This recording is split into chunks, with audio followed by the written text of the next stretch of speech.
Muchas gracias. Muy buenas tardes. Tengo que decirles que para mí es un honor y un privilegio y un placer el poder estar con ustedes en dos exposiciones que han recibido el nombre convencional de la familia bajo ataque. Podrían haberse titulado perfectamente La familia bajo acoso o La familia bajo la ofensiva de la agenda globalista. Le podríamos haber dado distintos nombres a estas dos exposiciones. En la exposición de hoy voy a intentar mostrarles cómo efectivamente la familia se encuentra bajo ataque. Es un plan absolutamente coordinado, no es algo casual. Es un plan a escala internacional y es un plan que discurre de manera creciente y absolutamente peligrosa. Mañana, por el contrario, intentaré apuntar algunas líneas para enfrentarse a ese tipo de ataque. Para poder entender el ataque al que se ve sometida la familia en estos momentos prácticamente en todo el mundo y en las áreas a las que me voy a referir esta tarde, tengo que detenerme, tengo que robarles siquiera 4 o 5 minutos para explicarles lo que es la agenda globalista. Seguramente alguno de ustedes ha escuchado hablar de la agenda globalista o ha escuchado hablar acerca de la Agenda 2030 o acerca del globalismo, y hay gente que de entrada no termina de ver la diferencia entre esa agenda globalista y la globalización. Son dos cosas muy diferentes. La globalización es un fenómeno en virtud del cual nuestro planeta se ha hecho más pequeño. Y, por ejemplo, yo puedo publicar libros en Nashville, en Tennessee, y los pueden comprar en España o en Italia. O ustedes pueden comprar un electrodoméstico fabricado en el Japón o algún tipo de producto agrícola que viene de alguno de los países de Hispanoamérica. En términos generales, la globalización es un fenómeno positivo. Tenemos acceso y posibilidad de adquirir y de acercarnos a partes del mundo que simplemente mis padres, no digo ya mis abuelos, incluso en mi infancia, hubiera resultado absolutamente imposible. Y ese es un fenómeno positivo. La agenda globalista es algo totalmente distinto. La agenda globalista constituye un intento de control de todo el planeta por parte de un pequeño grupo al que nadie ha elegido, ha nombrado, ha designado o ha delegado. Como hay gente que cuando se les habla de la agenda globalista inmediatamente dicen que eso es cuestión de conspiranoicos, es decir, gente que tiene ideas raras sobre lo que pasa en el mundo, tengo que decir que la mejor definición, a mi juicio, de la agenda globalista se encuentra en las memorias de uno de sus impulsores, de David Rockefeller, que se publicaron en el año 2002. Y David Rockefeller dice literalmente esto en sus memorias.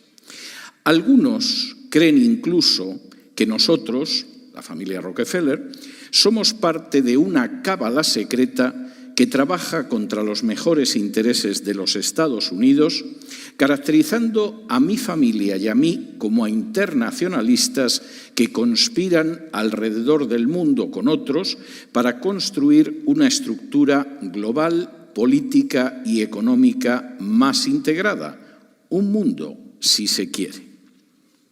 Si esa es la acusación, me declaro culpable y estoy orgulloso de ello. La afirmación de David Rockefeller no es decir, bueno, hay gente que la ha tomado con mi familia y dice que en realidad actuamos en contra de los intereses de los Estados Unidos, que somos internacionalistas, que queremos crear una sola estructura, que formamos parte de una cábala secreta que se dedica a impulsar este plan. Bueno, eso es una estupidez, eso no se corresponde con la realidad, eso no tiene punto de contacto con la verdad. Lo que dice David Rockefeller es todo lo contrario. Si esa es la acusación, me declaro culpable y estoy orgulloso de ello. Y eso lo dice al inicio de un capítulo de sus memorias que está dedicado a hablar de organizaciones globalistas en cuya creación él participó, como el Club Bilderberg, como la la Comisión de Asuntos Internacionales, como la Trilateral, etcétera, etcétera. Rockefeller tampoco es que cuente mucho de esto, pero sí da una idea de cómo ha sido una de las figuras claves en esa agenda globalista.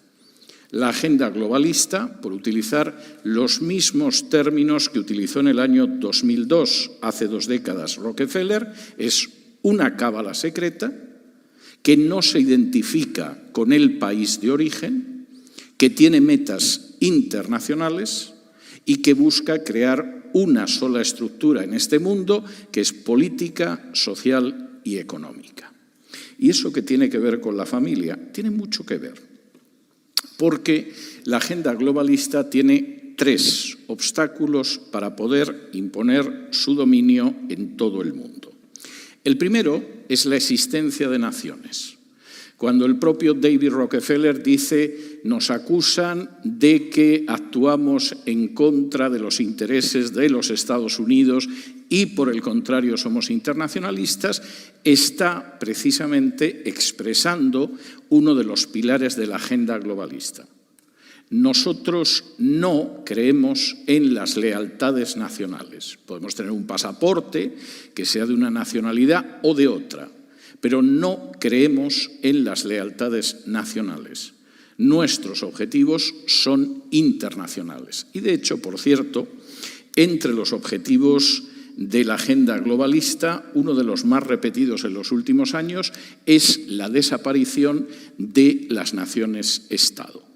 Que hubiera naciones-estado como Alemania o Estados Unidos o Francia o Inglaterra es algo que pudo tener sentido en el siglo XVIII, XIX y un trocito del siglo XX. No tiene ningún sentido en el siglo XXI.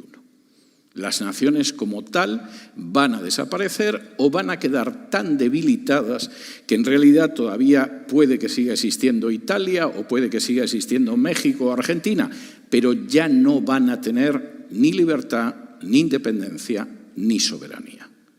De manera que uno de nuestros primeros objetivos como entidad que se opone al triunfo de la agenda globalista y con el que vamos a acabar son las naciones. El segundo es la familia. ¿Por qué la familia? Por supuesto voy a intentar desarrollar más esto en el curso de la exposición, pero ahora les tengo que mostrar por qué la familia. Aunque, insisto, voy a desarrollar esto más.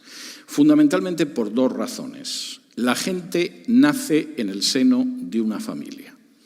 Si efectivamente, como ha dicho hace apenas unas horas el CEO de Pfizer, para el año 2023 queremos reducir la población de este planeta a la mitad, llevo viendo este vídeo desde ayer por la noche de manera constante, porque no me puedo creer que alguien en su sano juicio haya dicho que quiere reducir a la mitad la población de este planeta para el año que viene, pero si efectivamente queremos reducir drásticamente la población de este planeta, la familia es un obstáculo. La gente nace de la unión de un hombre y una mujer, por regla general, y crece dentro de una familia. Y si vamos a acabar con miles de millones de personas que pueblan este planeta y nos estorban, la familia es un obstáculo con el que tenemos que acabar. Pero hay una segunda razón, y es el hecho de que la familia, a diferencia del Estado, a diferencia de los bancos o a diferencia de los ayuntamientos, es una institución natural. Hemos conocido a lo largo de la historia de la humanidad épocas en que no había bancos. Hemos conocido a lo largo de la historia de la humanidad épocas en que no había municipios o ayuntamientos y, por supuesto, épocas en que no había parlamentos o repúblicas. Son creaciones humanas que han ido apareciendo a lo largo de la historia y que nos han dado mejor o peor resultado. Pero no hemos conocido un momento de la historia de la humanidad en este planeta donde no haya habido familia. Es una institución totalmente natural. La unión de un hombre o una mujer y el hecho de que tienen hijos. Como es una institución natural, la familia es una institución molesta, porque tiene una capacidad de resistencia que va más allá de otras instituciones. Por ejemplo, si en un momento determinado la bolsa se desploma, la bolsa se desploma. Si hay una revolución en un país, las instituciones de ese país se colapsan. Si se produce una guerra civil o una invasión extranjera, el aparato del Estado se resiente y puede que se desplome. Y en esos momentos, ¿a dónde mira la gente? A la única institución que no se quiebra, la familia. Y da igual que crean en Dios o que no crean en Dios, que sean cristianos o que sean ateos, que sea gente piadosa o que sea gente impía. Yo sé que hay familias que no son familias funcionales y que, por supuesto, en muchas familias hay un fracaso y, por supuesto, hay gente que sufre en la familia.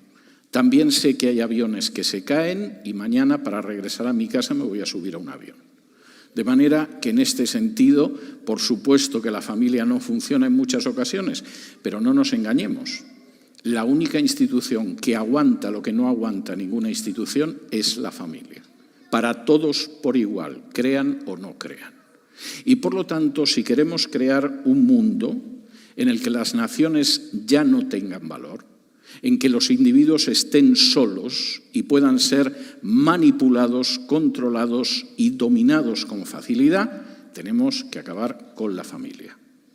La familia es el mundo donde incluso la gente más mala en un momento determinado puede recibir apoyo y puede recibir respaldo. No queremos que nadie tenga esa situación.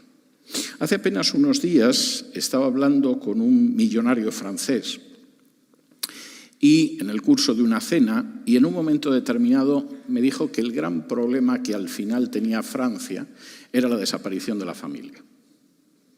Sí, el problema es que la gente está rematadamente sola.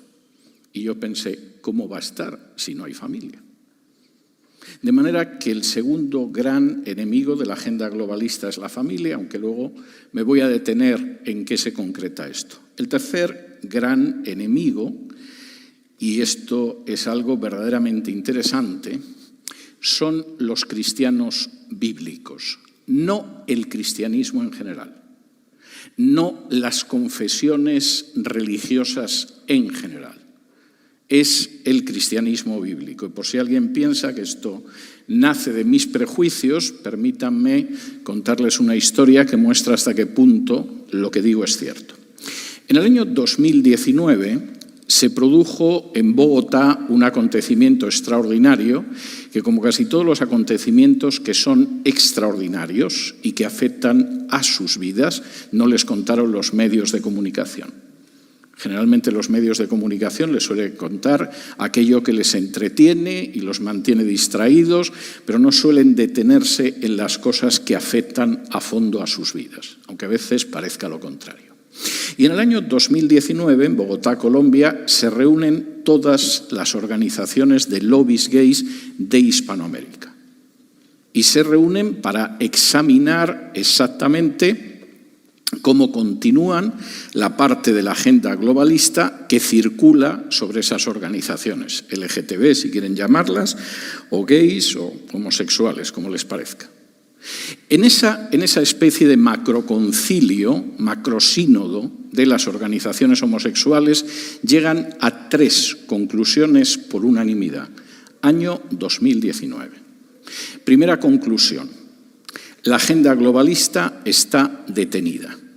Teníamos que alcanzar una serie de objetivos en temas como el aborto, el matrimonio homosexual, la legalización de las drogas, etc. La agenda globalista se ha quedado detenida. Hemos conseguido avances en algunos sitios, pero esto no tiene aspecto de que pueda avanzar en ninguna dirección. Segunda conclusión: la culpa de esa paralización la tienen las iglesias evangélicas. Y el razonamiento es un razonamiento bastante inquietante.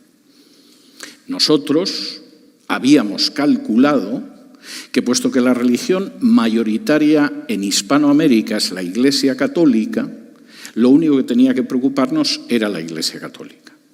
Y como la Iglesia Católica tiene un ordenamiento piramidal, tiene un ordenamiento jerárquico en el cual lo que decide la cúpula lo hacen los que están abajo, si llegamos a un pacto de entendimiento con la cúpula no vamos a tener problemas.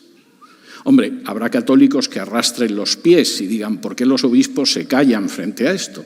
Habrá católicos que se sientan indignados con este Papa. Bien, pero al final, como en el ejército, en cuanto que arriba toquen el silbato, los de abajo se colocan en fila y caminan. De la misma manera que en el ejército un sargento puede pensar que el coronel se ha vuelto loco, pero no se le ocurre desobedecer las órdenes del coronel, obedece. Y este era nuestro planteamiento. Y de pronto estos malditos evangélicos han salido debajo de las piedras y han paralizado el avance de la agenda globalista. Y francamente no sabemos cómo enfrentarnos con esto. No tienen una jerarquía, no tienen una unión piramidal, no forman una sola organización. ¿Cómo pactas cuando son tan distintos y de todas formas se movilizan? Nos han detenido la agenda globalista. Tercera conclusión por unanimidad: tenemos que infiltrarlos y destruirlos. Y aquí podría detenerme horas hablando sobre cómo se intenta, pero no me puedo distraer porque estamos hablando de la familia bajo ataque. De manera que en principio tenemos un plan que nos encanta para acabar controlando totalmente este planeta, y estamos tan orgullosos que venimos diciéndolo desde hace décadas, aunque hay gente que no se ha enterado y generalmente la televisión, la radio y la prensa no habla de ello.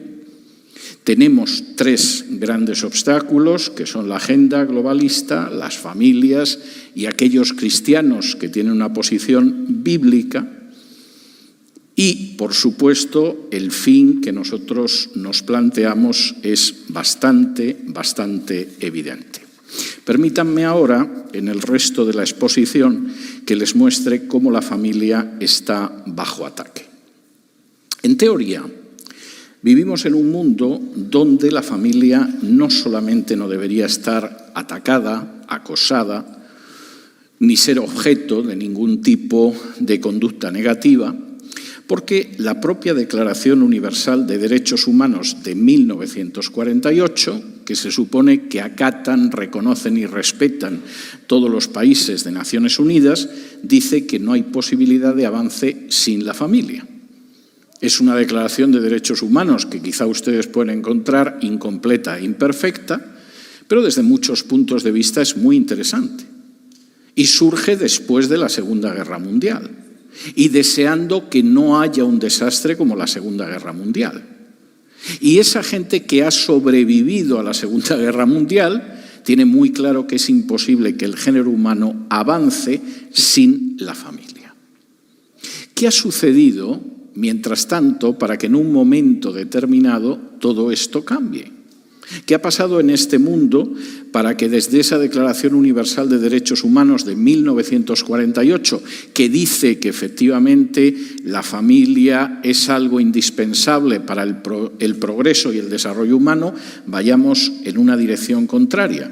Pues fundamentalmente la toma de decisiones por una élite que no ha sido elegida por ninguno de nosotros, que no ha sido designada por ninguno de nosotros, y que no tiene el respaldo seguramente de ninguno de nosotros, pero que han decidido que están por encima de los estados.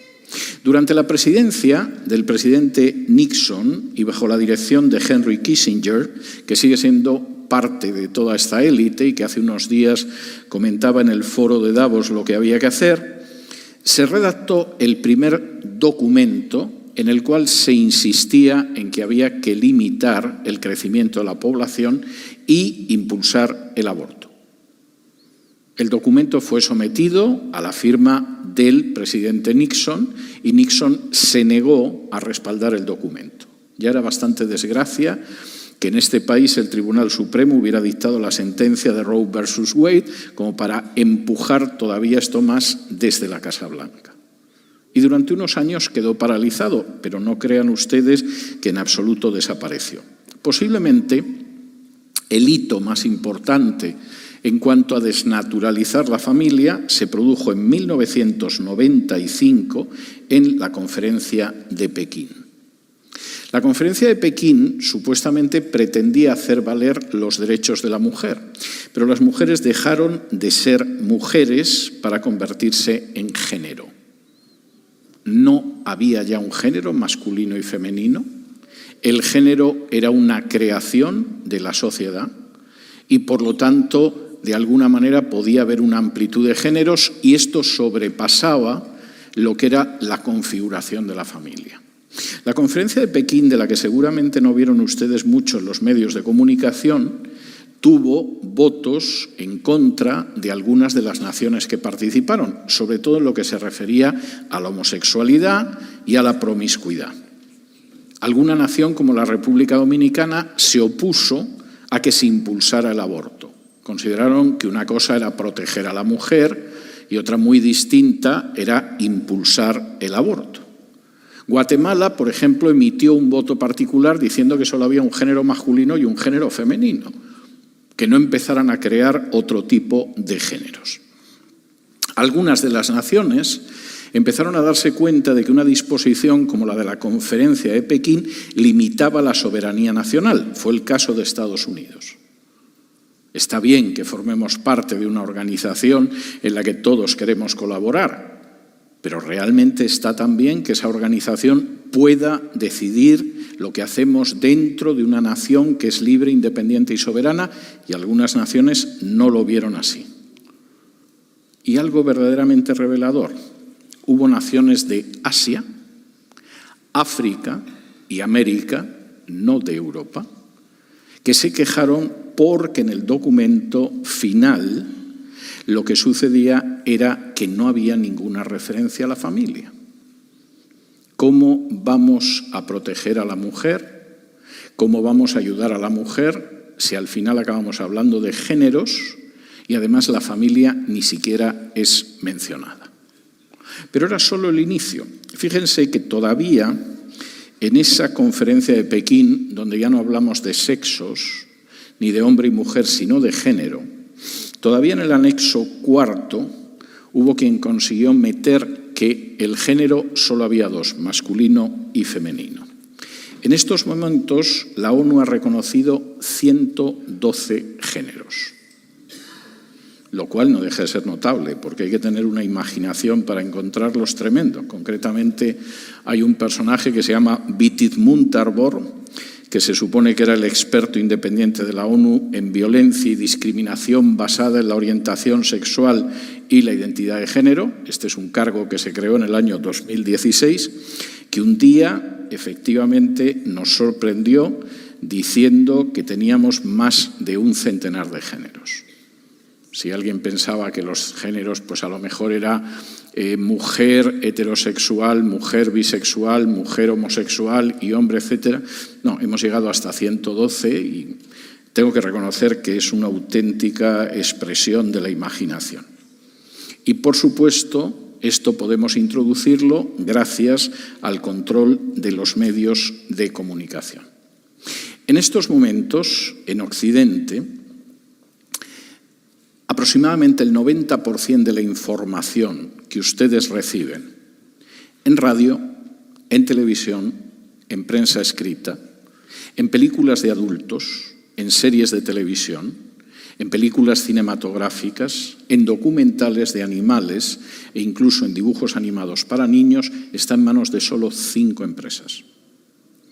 De manera que es muy fácil en un momento determinado que la Disney decida que la mitad de sus empleados tienen que ser LGTB o que haga una nueva versión de La Bella y la Bestia, por supuesto con una perspectiva de género, es decir, LGTB, o que en un momento determinado el National Geographic dedique un número monográfico a la homosexualidad dentro de la naturaleza, cuando en realidad la naturaleza, por propia definición, lo que no es homosexual porque se extinguiría si lo fuera.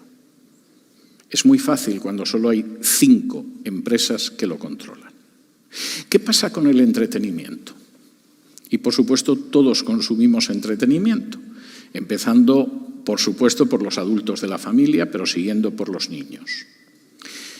El 90% de la música que consumimos en Occidente está en manos de tan solo 3 transnacionales, con alguna participación de las otras 2.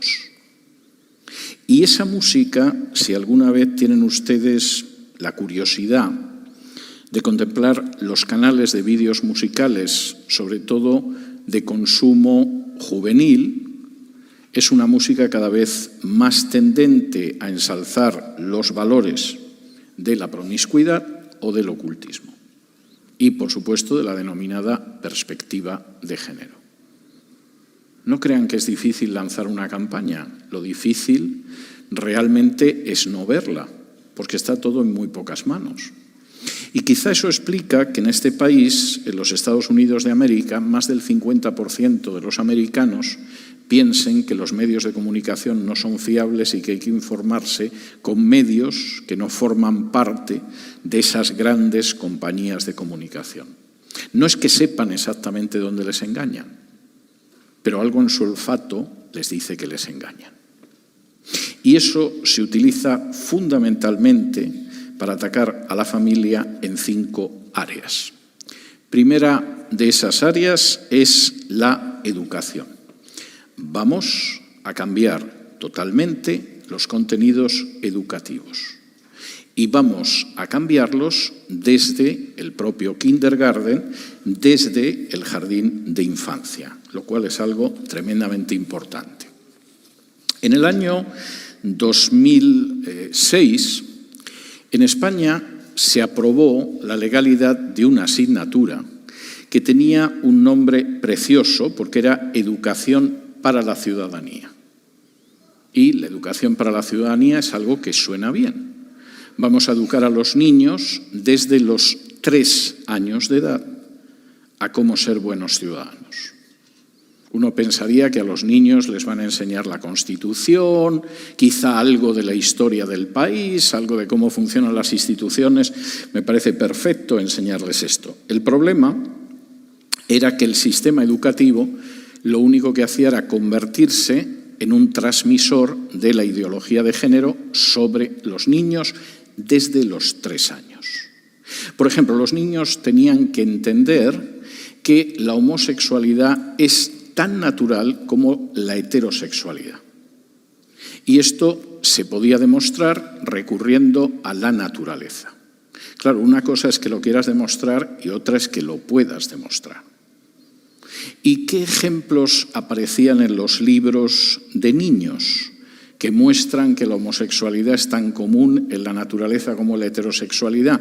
2 animalitos, el caballito de mar y el caracol. Ahora, lo del caballito del mar se entiende. Cualquiera que vea un caballito de mar se da cuenta de que es igual que cualquiera de los que estamos aquí. Yo a veces salgo de casa, me cruzo con un caballito de mar y lo confundo con un vecino. Es algo que efectivamente uno puede entender que se hable del caballito de mar. El problema es que el caballito de mar no es homosexual, además. El caballito de mar es heterosexual, el macho fecunda a la hembra pone unos huevos y eso sí, quien empolla los huevos hasta que salen los nuevos caballitos es el macho. Pero hasta ahí llega su homosexualidad. El otro animalito es el caracol. Yo comprendo que si uno quiere defender estas ideas, un animal que se arrastra, que babea y que tiene cuernos, sea un símbolo maravilloso, pero incluso el caracol tampoco es un animal homosexual, es bisexual. Y según con el que se encuentra, puede aparearse de una u otra manera heterosexualmente siempre. Pero, en principio, la idea es empezar a enseñar a los niños en este sentido. Cuando en el año 2006 empezaron a llegar drag queens a los jardines de infancia para mostrarles a los niños lo absolutamente normal que era ser drag queen, yo pensé que era algo típico de España. He visto que ya lo hacen en este país. Y cuando en un momento determinado en algunos países de Europa decidieron que no vas al baño que te corresponde según seas chico o chica, sino que vas al baño que te apetece según lo que tú dices que eres, yo pensé que eso se quedaría en Europa. Hace años que es otra de las batallas que se libra en este país. Evidentemente, tenemos que acabar en el sistema educativo con la situación de una enseñanza medianamente lógica y sensata.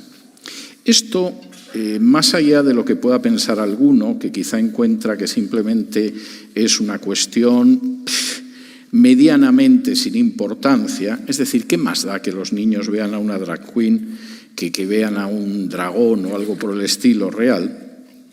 Sin embargo, tiene una enorme relevancia para la sociedad que va más allá de la simple moralidad. Y permítanme que les comente alguna de estas cuestiones porque es enormemente importante y de ella depende la prosperidad económica y el avance del país, no solo la moralidad.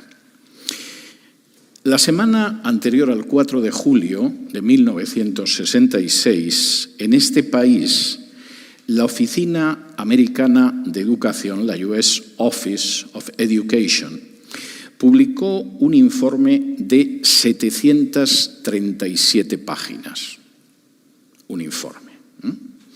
En el informe, para poder elaborar ese informe, se había realizado una investigación que aplicaba a 3.000 escuelas de este país, algo más de 600.000 estudiantes y miles de maestros. El informe lo realizó el equipo de Sociología de la Universidad Johns Hopkins, bajo la dirección de un sociólogo que se llamaba James S. Coleman. Es por lo que se habla siempre del informe Coleman, aquellos que lo conocen. Y el informe intentaba determinar cómo conseguir que la educación en este país mejorara. La educación tenía sus agujeros, tenía sus fallas, tenía sus defectos, y el informe Coleman, más de 700 páginas, más de 600.000 estudiantes, miles de maestros y directores y más de 3.000 escuelas, intentaba determinar por qué había unos niños que rendían más y otros niños que rendían menos. Por supuesto, todos sabemos que hay niños y jóvenes que son más inteligentes que otros. Hay niños y jóvenes que tienen talento y hay otros que son muy torpes. Pero dentro de lo que es el promedio, ¿qué es lo que hace que un alumno vaya más allá de lo que van otros cuando la inteligencia más o menos es la misma, su situación social es más o menos la misma? Si ustedes hicieran esta pregunta ahora mismo, llegaran a las calles de Dallas, agarran una cámara de televisión, un micrófono y empiezan a preguntar a la gente, habría gente que quizá les diría que la clave es el dinero. Si yo puedo llevar a mis hijos a un colegio más caro, el resultado de mis hijos va a ser mejor. Hay gente que les podría decir que el ambiente social, ¿no? En estas calles, cómo se va a educar un niño, etcétera, etcétera. ¿A qué conclusión llegó el informe Coleman? Pues cuando a uno de los senadores a los que le entregaron las 737 páginas para leer, le preguntó la prensa qué es lo que dice el informe Coleman, el senador con un cierto desprecio dijo: "It's all family". Todo es familia. Lo que al final hacía en un momento determinado, lo que marcaba la diferencia entre unos chicos y otros, no era la posición social de sus padres, no era el barrio en el que vivían, no era el gasto en educación, ni siquiera la institución en la que se educaban, era la familia. ¿Pero cómo es posible? Es muy sencillo, y el informe Coleman lo dejaba de manifiesto. Ese niño era un niño que leía con su padre por las noches. Porque si el niño empezaba a leer con su padre por las noches, aunque fuera un cuento sencillo, eso desarrollaba la capacidad de aprendizaje del niño más que el hecho de la escuela en la que estuviera. Ese niño era un niño que cuando leía con su padre le podía formular preguntas o el padre le hacía preguntas para ver si había comprendido y el niño reaccionaba, porque si sucedía eso pesaba más que la institución educativa. Ese niño era un niño que, por ejemplo, iba a museos con su padre. Era un niño que, por ejemplo, escuchaba música con los padres y los padres lo educaban musicalmente. Era un niño que, por ejemplo, recibía apoyo de sus padres para empezar a resolver sus primeros problemas matemáticos, sumas, restas, multiplicaciones, divisiones. Eso era lo que marcaba la diferencia. No se ha hecho un informe, ni antes ni después del informe Coleman, tan amplio ni en este país ni en ninguna parte del mundo. Pero, sin embargo, al presidente Johnson le molestó mucho, porque había conseguido convencer al legislativo de este país que se gastara 14.400 millones de dólares en burocracia educativa, y no íbamos a dejar sin gastar 14.400 millones de dólares de los bolsillos de los contribuyentes, simplemente porque alguien ha estudiado la educación, y lo que decide la educación y la calidad de la educación en este país no son los burócratas, sino los padres. La familia es enormemente importante para la educación. Y efectivamente, si se da la circunstancia, como es en este caso, de que la familia en un momento determinado no funciona educativamente, este será un país de asnos mucho más fácil de controlar. Podemos llegar a gastar mucho más dinero en presupuesto, Denle ustedes a un político el dinero de sus impuestos y el año que viene intentará tener más dinero de sus impuestos. Pero eso no quiere decir que el país funcione mejor. De manera que si queremos convertir en una masa ovejuna y fácilmente manipulable la de este país, lo primero que tenemos que hacer es acabar con la familia. Los niños que tienen a los padres cerca para ayudarles en la educación son niños que piensan. Y no queremos gente que piense. Queremos gente que baje la cabecita, contenta, o que grite lo que queremos que griten. Segunda área de ataque: la autoridad parental, especialmente la del padre varón. En España, yo creo que hace más de 40 años que las series de televisión de producción nacional, cuando aparece una familia, no digo cuando es una serie de misterio, un thriller, una serie histórica, pero cuando es una comedia de situación, algunas las proyectan aquí en canales latinos, o sea que las pueden ver, la familia siempre tiene el mismo esquema. La madre es buena pero histérica, es decir, es una madre que es buena, quiere a los niños pero bastante histérica. El padre es un imbécil total y absoluto. Casi es imposible encontrar un varón más idiota que el padre de una serie española de televisión.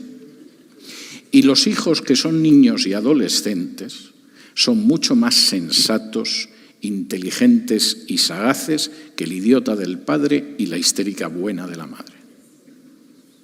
Esto parece inocente, pero no lo es.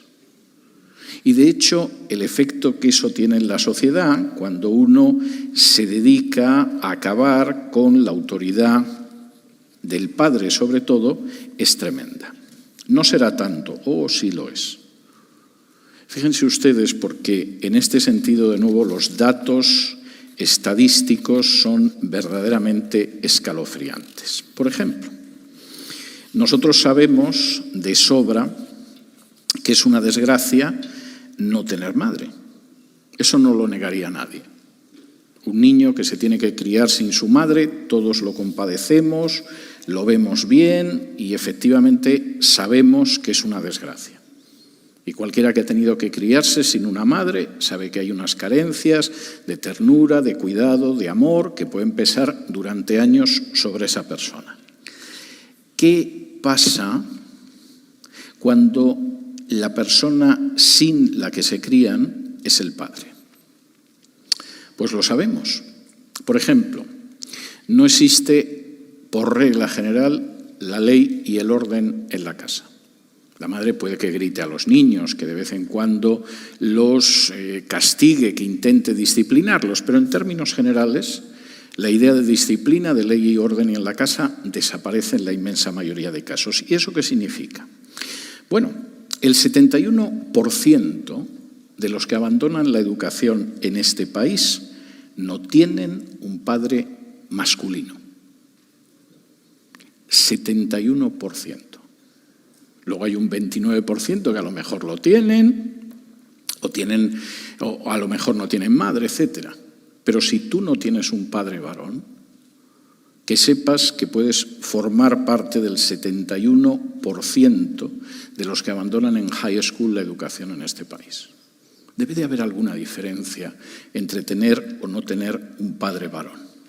¿Qué pasa con la delincuencia?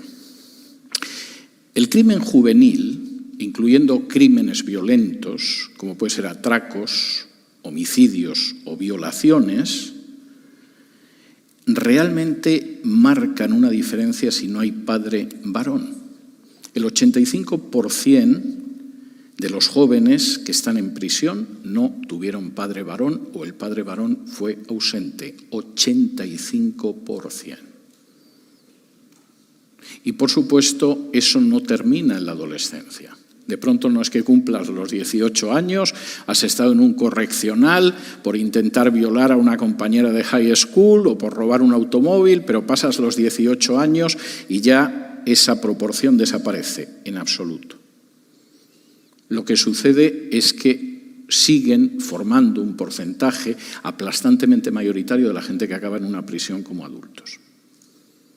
Tener un padre varón y que la familia funcione no es ninguna tontería para la paz social.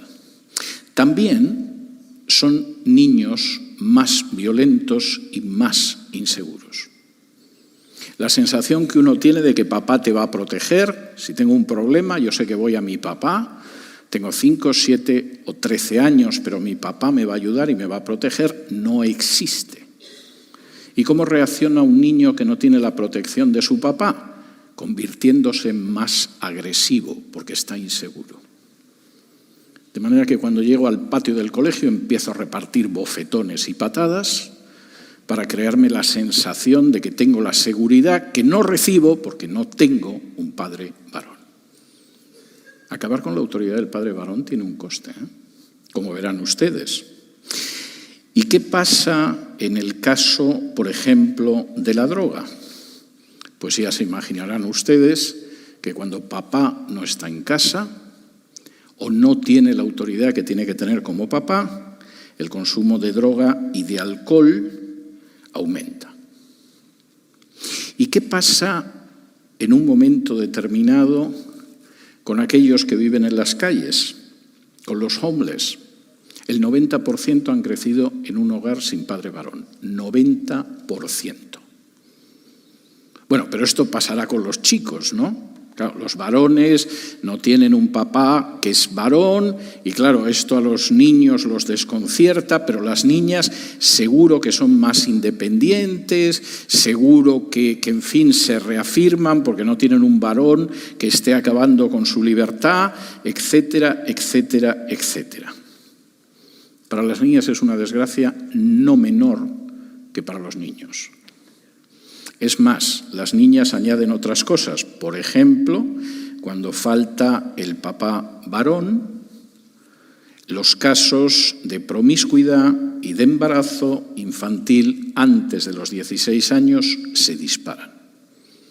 Se disparan, por supuesto, las enfermedades de transmisión sexual. Y se dispara algo que verdaderamente es patético cuando uno lo contempla, pero que no lo puede negar. Y es el hecho de que acaban siendo explotadas por varones adultos porque no tuvieron un varón adulto en casa. De manera que si alguien piensa que la familia no se mueve en terreno peligroso, en el terreno de la educación, debería saber que pasa por aguas peligrosas, pero que eso lo pagamos todos.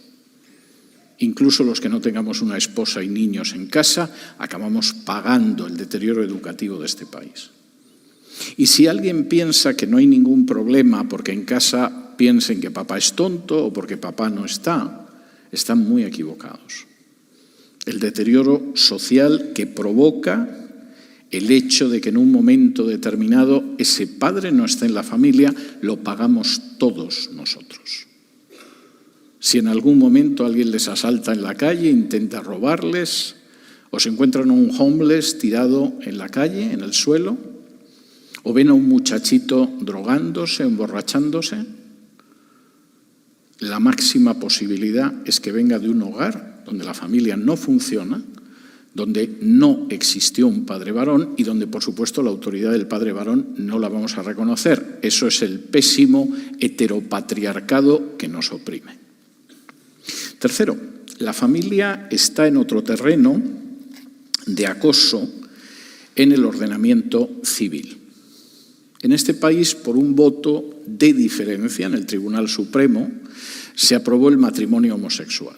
No había manera de que se aprobara de otra forma. Ni siquiera el Partido Demócrata se atrevía a plantear eso en el Congreso o en el Senado. Las veces que se sometió a referéndum, incluso en el muy liberal estado de California, la gente votaba en contra, de manera que solo necesitábamos la traición de un juez conservador para que se convirtiera en una realidad. Pero el cambio en el ordenamiento civil, en las leyes civiles, que es la tercera área de ataque de la familia, en cuestiones como el matrimonio, no solamente discurre por el terreno de las parejas homosexuales. De pronto, los niños empezaron a ser también adoptados por parejas homosexuales. Las parejas homosexuales no pueden tener niños. Si todos fuéramos homosexuales, nuestra especie estaría condenada a la extinción. De manera que, como quieren tener niños, dejemos que adopten niños. Y cada cual se puede imaginar lo que significa eso para los niños. Pero no solo nos vamos a quedar ahí. Puesto que hemos decidido que hay familias que no son familias, pero las vamos a llamar familias, ¿por qué no quitamos a las familias sus niños? Por ejemplo, ¿por qué no vamos ampliando los motivos en virtud de los cuales podemos quitar a unos padres sus niños? Claro, en algunos casos esto parece lógico, ¿no? El papá golpea a la mamá es una alcohólica, tiene una hermana más mayor que se pasa drogada 24 horas al día, parece que el niño tiene que ir a un hogar de acogida. Parece. Es verdad, hay casos que seguramente es la única solución. El problema es que cada vez se ha ido ampliando más en Occidente los supuestos para quitarle los niños a los padres.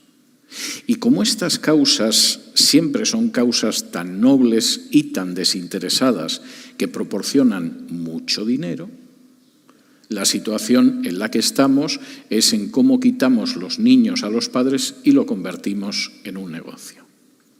La gente que esté familiarizada con mi canal de televisión, con cesarvidal.tv, sabe que uno de los programas del fin de semana se llama La Mafia Feminista. No es un programa con ese título para hacerte popular en ciertos medios.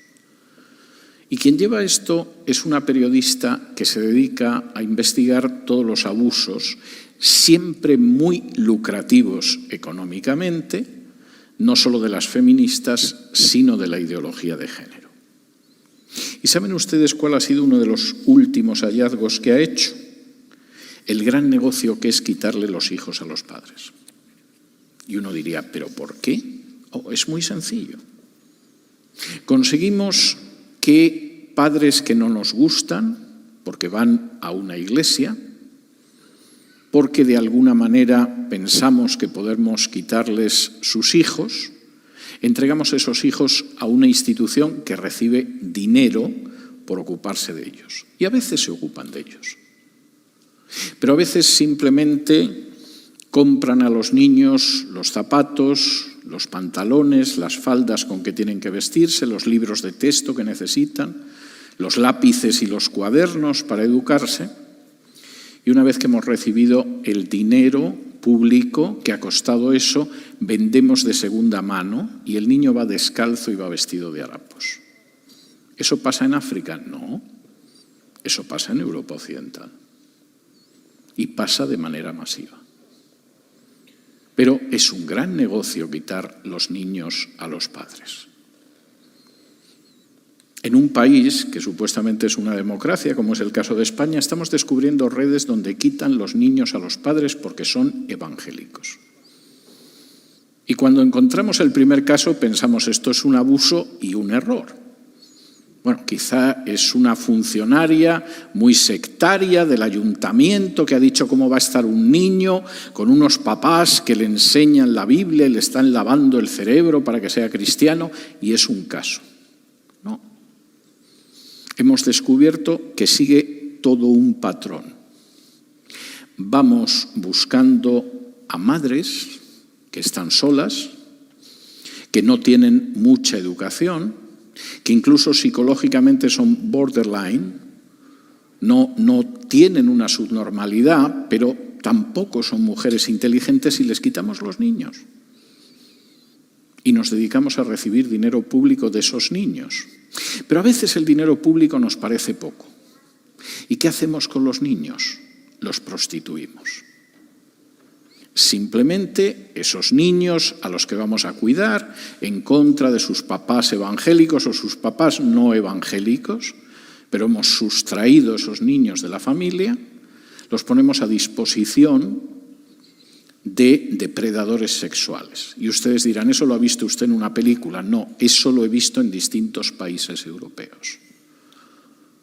Poco antes de estallar la crisis del coronavirus, en Alemania hubo que descubrir cómo toda una red de prostitución de niños que supuestamente eran mejor tratados porque se los habían arrancado a sus padres, llevaba actuando desde hacía más de 30 años y iba desde el canciller alemán hasta el alcalde de la ciudad más importante de Alemania.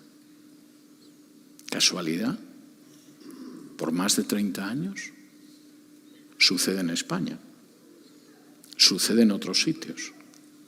¿Y cómo podemos hacer eso? Pues lógicamente atacando a la familia. En el momento en el que decidimos que tenemos absoluta libertad para educar a esas criaturas como nos parece y no como piensan sus padres. En el momento en el que llegamos a la conclusión de que los padres, especialmente el varón, no tiene por qué tener la más mínima autoridad sobre esas criaturas.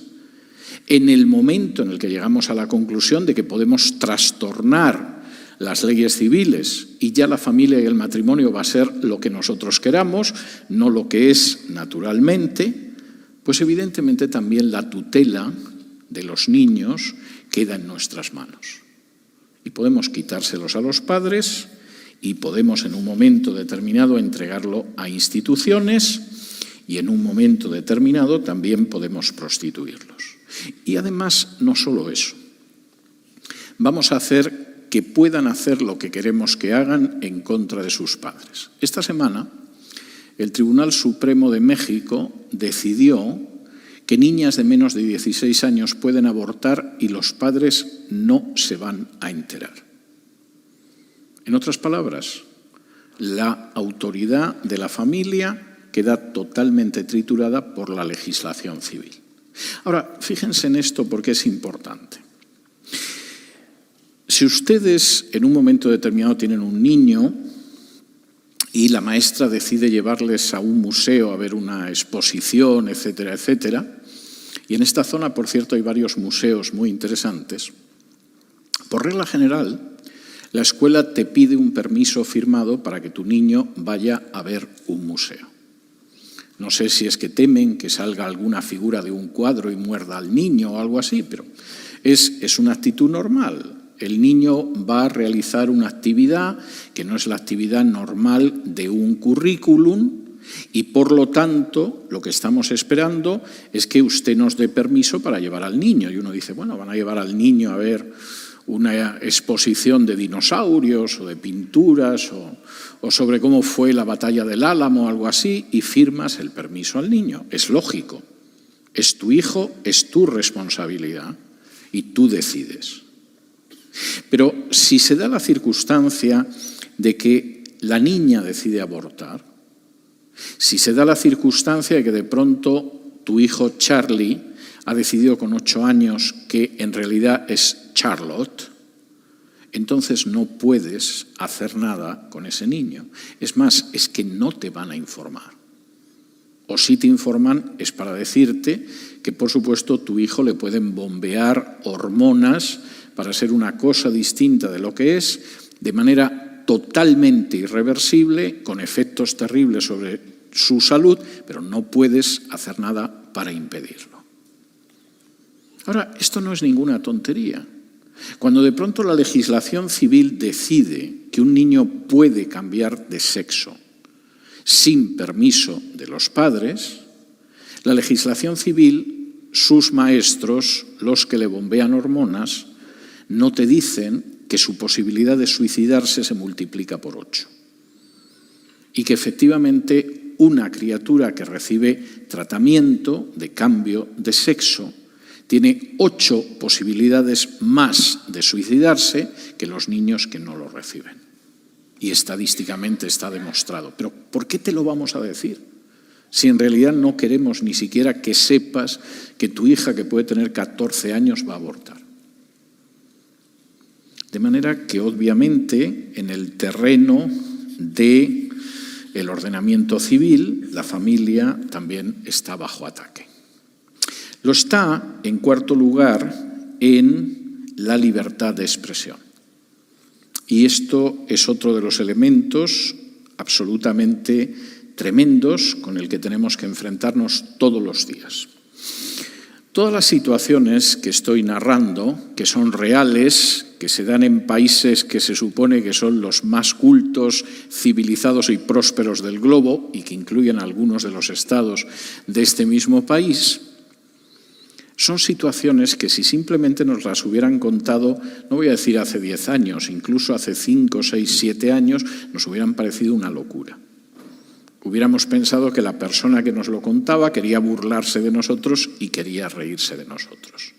Pero hemos llegado a una situación en la que no solamente esa es una realidad, y además una realidad que pretende crecer e imponerse, sino que además de ser una realidad, es una realidad frente a la que ustedes no se pueden expresar. Si en un momento determinado se les ocurre decir que hay solo 2 sexos, no le complique la vida a mi niño, por favor, es un niño. No tiene nada más que ver que es un niño. Evidentemente, eso es algo que la sociedad no va a tolerar, o no van a tolerar los grandes maestros de la agenda globalista. Si en un momento determinado se le ocurre decir, pero bueno, nos hemos vuelto locos, pues claro que solo hay niños y niñas, evidentemente van a caer sobre usted. Hará unos 7, 8 años, una ONG en España decidió realizar una campaña de defensa frente a una campaña de publicidad de uno de los ayuntamientos españoles.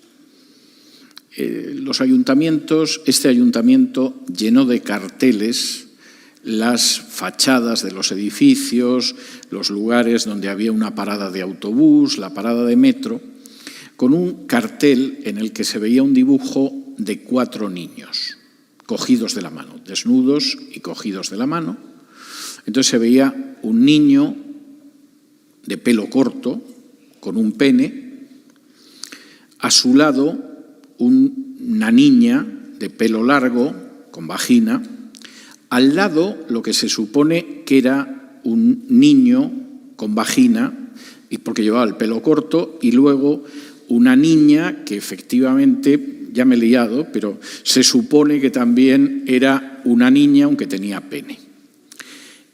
Y el cartel decía: hay niños que tienen pene y niños que tienen vagina.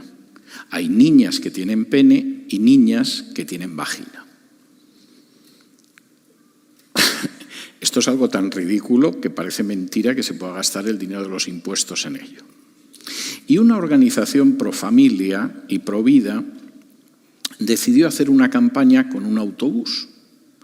Y en el autobús había un letrero que decía: los niños tienen pene y las niñas tienen vagina, que no te engañen. Bueno, que a estas alturas estemos discutiendo lo que tienen los niños o las niñas ya es una señal de hasta qué punto esta sociedad está empezando a estar muy enferma. De manera que colocaron eso en el autobús y iban recorriendo las calles de España con el autobús para que nos enteráramos de que los niños tienen pene. Es algo delirante. Acabaron procesados por un delito de odio. ¿Y cuál era exactamente el delito de odio? ¿Señalar que las niñas tienen vagina? Y esta es una situación en la cual, por supuesto, existen las famosas leyes contra la discriminación de género que también paga la familia. Las primeras leyes de ideología de género, todas ellas antifamiliares, fueron leyes que buscaron fundamentalmente legalizar el matrimonio homosexual, legalizar la adopción de niños por parejas homosexuales, en algunos países imponer el aborto o ampliar el aborto. La segunda oleada de leyes es mucho más peligrosa, porque son las denominadas leyes contra la discriminación por razón de género. ¿Qué significa eso? Bueno, Gilberto, que tiene tareas de carácter pastoral, está un día sentado tranquilamente en su despacho y de pronto entra el director del coro. Esto es un ejemplo, espero que nadie se lo tome a mal, pero entra el director del coro y le dice: mire, pastor, el hermano Raúl y yo hemos decidido casarnos. Hemos empezado nuestra relación, nos vamos a sentar en la primera fila y a la vuelta de unos meses esperamos que usted nos case. O, de pronto, entra una hermana y le dice: mire, pastor, la hermana Luisita y yo somos novias. Y a partir de ahora no vamos a ocultar nuestro amor, vamos a entrar en la iglesia tomaditas de la mano, nos sentaremos en la primera fila para que la gente lo vea y usted nos va a casar. Y Gilberto, que en ese momento mira a ver si hay una cámara oculta y es un programa de televisión para luego reírse de él, de pronto se da cuenta de que es verdad y se siente inquieto y intenta manejar esta situación pastoralmente, todavía. Porque en España a Gilberto le podrían meter en prisión si no las casa a las dos chicas o a los dos chicos. Y en algún país, todavía se supone que más civilizado que España, en la Unión Europea, podrían encarcelarle por un periodo más amplio. En España primero te multarían, luego verían si te cerraban la iglesia, etc. Y en un momento determinado, si no estás dispuesto a casar a estas personas, evidentemente las estás discriminando por razón de género y el peso de la ley va a caer sobre ti. Y las normas contra la discriminación por razón de género cada vez son más duras. Y esta es una situación absolutamente real. La libertad de expresión es algo que cada vez es más difícil dentro de esa situación. Cuando en España, en el año 2006, se aprobó el matrimonio homosexual, las voces que nos enfrentamos con ello, seguramente con los dedos de la mano sobraban dedos a la hora de contarlas, en público.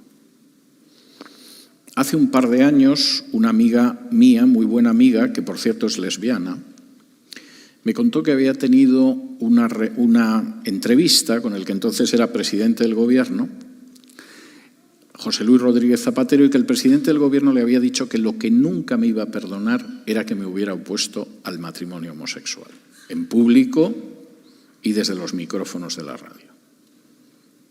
Y en un momento determinado le dijo: mira, yo a César Vidal le puedo perdonar que no estuviera de acuerdo con la economía que yo llevaba. Bueno, él lo ve de otra manera. Le puedo perdonar que no estuviera de acuerdo con la política internacional que yo llevaba, que no le gustara que yo me llevara bien con Evo Morales y con Chávez. Bueno, lo puedo entender. Pero no le voy a perdonar jamás que me pusiera 2 millones de personas en la calle protestando en contra del matrimonio homosexual. No se lo voy a perdonar nunca. Y esto se lo decía a mi amiga más de década y media después de los hechos. Y realmente esa es absolutamente la situación. La familia no tiene derecho a expresarse con libertad y cada vez vamos a hacer lo posible porque sea así. Las iglesias que no se enteraron de eso en el 2006 y se durmieron, pensaron que se había terminado. Vamos a dar una imagen de que somos ilustrados, tolerantes, no vamos a decir nada en contra del matrimonio homosexual, esto se acaba aquí. Pero al cabo de muy pocos años aparecieron las leyes contra la discriminación por razón de género. Y de pronto los pastores que habían callado se dieron cuenta de que podían ir a la cárcel. Y yo me pasé buena parte del verano pasado reformando las constituciones de iglesias en España para que si de pronto aparecía la secretaria del pastor con su novia y quería casarse, el pastor no fuera a la cárcel. La familia está bajo ataque también en la libertad de expresión y quizá no somos conscientes, pero es real. Quinto y último. Subrayo lo de último porque supongo que les dará un cierto alivio saber que estoy concluyendo. La familia no solo se encuentra en una situación de ataque a partir del sistema educativo. No solo se encuentra en una situación de ataque porque hay que destruir el orden familiar y la autoridad parental y sobre todo la autoridad del padre. No solo está en una situación de ataque porque el ordenamiento de las leyes civiles embiste contra la familia y no solamente está en una situación de ataque porque además se ve acosada en la libertad de expresión. La familia está acosada y está atacada también frente a la violencia familiar. Y uno dirá, ¿pero cómo? Permítanme de nuevo que lo explique, porque son otras leyes que en algún caso, por supuesto, existen en distintos países europeos, hay intentos de que existan en países de Hispanoamérica y hay estados aquí en Estados Unidos que lo están planteando. Y son las leyes frente a la denominada violencia de género. Ahora, ¿qué significa esto? Bueno, pues miren, es muy sencillo. Supongamos que esta pareja de aquí, que yo espero que sea muy armoniosa porque están tomados de la mano, en un momento determinado entraran en una situación de erupción dentro de casa que llegara al insulto e incluso a los golpes. Si en un momento determinado él le diera un sartenazo a ella en la cabeza o ella a él, el castigo sería el mismo. El delito es el mismo y cualquier delito de lesiones, homicidio, etcétera, castigaría igual a un hombre y a una mujer. A fin de cuentas, una de las grandes conquistas jurídicas de la historia es que somos iguales ante la ley. No seremos iguales en otras cosas. Hay gente que es más torpe y más inteligente, más guapa y más fea, más alta y más baja, más clara y más oscura, pero ante la ley todos somos iguales. Esto salta totalmente con la ideología de género y la agenda globalista. En España, él sería objeto de una condena doble de la que ella recibiría por el mismo hecho. Y no es el único país europeo. ¿Por qué? Porque ella es mujer. Y la violencia es una violencia que no es intrafamiliar, sino que solo va en la dirección del hombre hacia la mujer y por lo tanto hay que castigarla el doble. No solamente eso. Ustedes han escuchado muchas veces, aunque solo sean las películas policiales, esa idea de que todo el mundo es inocente mientras no se demuestre lo contrario, salvo que seas varón. Porque si ella formula una denuncia, él es culpable, salvo que demuestre lo contrario. ¿Qué significa esto? Bueno, esto significa que la fragilidad que se crea dentro de una familia es tremenda. En un momento en que se produce una crisis familiar, yo no intento solucionar la crisis familiar, te amenazo. Oye, que voy a decir que me has golpeado o que me tratas con crueldad mental y a ti de momento te encarcelan. Y vamos a ver el tiempo que tardas en demostrar que eres inocente, salvo que no lo demuestres nunca. ¿Y hay muchas denuncias falsas? Pues según las propias juezas en España, el 80% de esas denuncias son falsas. La familia de nuevo se encuentra en una situación de ataque. No vamos a intentar solucionar los problemas que hay dentro de la familia, no. Vamos a ir sembrando minas en la convivencia entre un hombre y una mujer para que en cualquier momento eso explote. Pero no puede puede ser un juez, no hay juez que se atreva a enfrentarse con eso. Les voy a contar una anécdota más, pero todo lo que les estoy contando es totalmente cierto. Cuando esta ley es aprobada por el Congreso español, hay políticos que dicen, esto es un disparate. ¿Cómo se va a aprobar una ley que castiga más a los hombres que a las mujeres por el mismo delito? Y uno de ellos, que se llama Alfonso Guerra y fue vicepresidente del gobierno hace años, llama a uno de los miembros del Tribunal Constitucional y le dice, bueno, esto lo echaréis abajo en el Tribunal Constitucional, porque esto es anticonstitucional, aunque lo haya votado el Congreso. Y el juez miembro del Tribunal Constitucional le dice, sí, hombre, claro, esto cuando llegue al Tribunal Constitucional lo declaramos inconstitucional porque esta norma no puede pasar adelante. ¿Cómo vas a castigar más a un varón que a una mujer por el mismo delito? Y la ley llega al Tribunal Constitucional. Y el Tribunal Constitucional decide que es una norma total y absolutamente constitucional. Y entonces este político, que ve que aquel juez que le había dado seguridades en vano, le llama y le dice, pero ¿cómo habéis podido aprobar una ley inconstitucional como constitucional? Y el juez le dice, no te puedes imaginar la cantidad de presiones que hemos tenido. En otras palabras, si la presión social de determinados lobbies es suficiente, no hay ninguna salvaguarda ni ninguna protección en la ley ni en la Constitución. Y alguno podría decir, bueno, pero eso pasa en España, que ya se sabe que es un país del sur de Europa, que tiene muy buena comida, un sol extraordinario. Eso ha pasado en este país. La sentencia Roe versus Wade usurpa y ocupa las competencias del legislativo de este país. Un conjunto de jueces, en vez de declarar que no tenían competencia para ocuparse del tema del aborto, deciden crear una ley de aborto ellos mismos. Y apelan a una enmienda de la Constitución que habla del derecho a la privacidad que no tiene nada que ver con el aborto. Y le quitan a los estados de Estados Unidos la competencia legal que tienen para legislar en esa materia. Y este país lleva sufriendo durante todas estas décadas el hecho de que el Tribunal Supremo se ha excedido de sus competencias y de pronto, en algunos casos, funciona como una tercera cámara. Y tenemos un Congreso y tenemos un Senado y luego tenemos un Tribunal Supremo que actúa como no puede actuar el Tribunal Supremo. Y cuando de pronto hace unas semanas se produce una filtración y sabemos que hay una mayoría ahora mismo del Tribunal Supremo que quiere volver a poner las cosas en orden constitucionalmente como eran a inicios de los años 70, se produce toda una opinión en el sentido de no, en absoluto, no podemos volver a la constitucionalidad. El Tribunal Supremo tiene que seguir siendo una tercera cámara.